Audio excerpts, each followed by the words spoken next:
First thing we're going to do is take 4 ounces of unsweetened chocolate. We're going to take 3/4 cup unsalted butter, and we're going to put them together. We're going to melt on high for 2 minutes.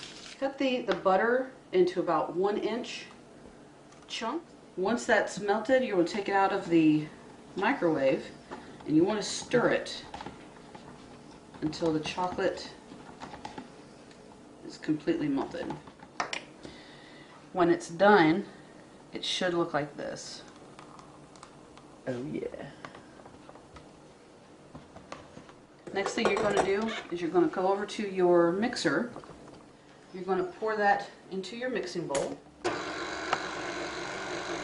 You're going to start your mixer on low, and you're going to add 2 cups of granulated sugar, 3 eggs, 1 at a time.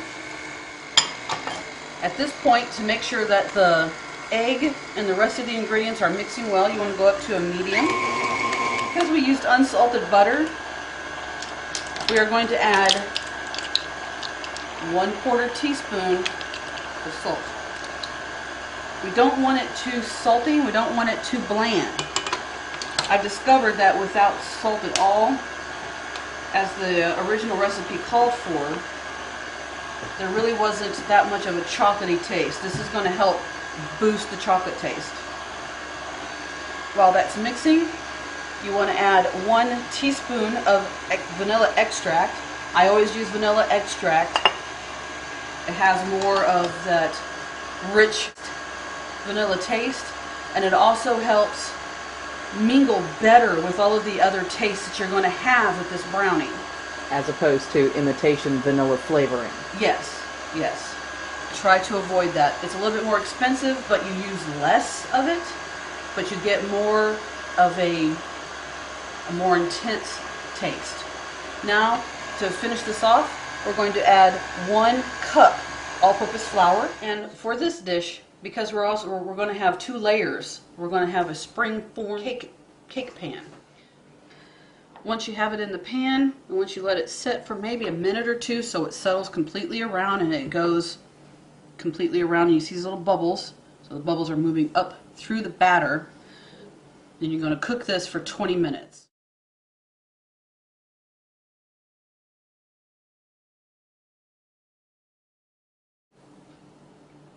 While your brownie is cooking in the oven for 20 minutes at 350 degrees, you're going to bring 1 8-ounce package of plain cream cheese to your mixing bowl again.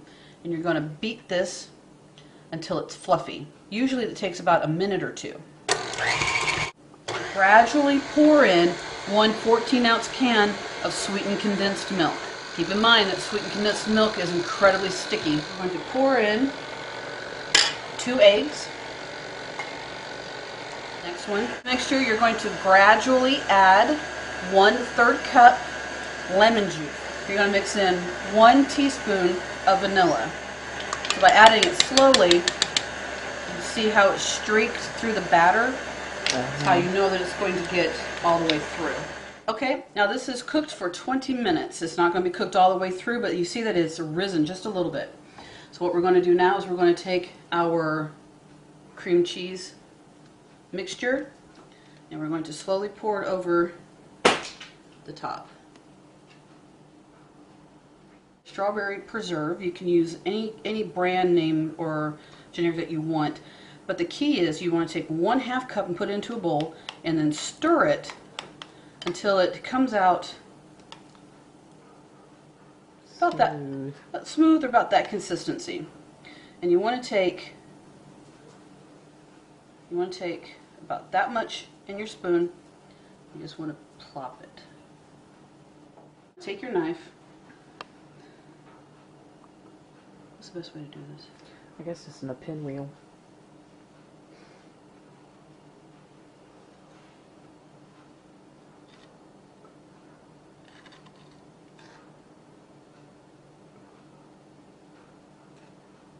Probably good.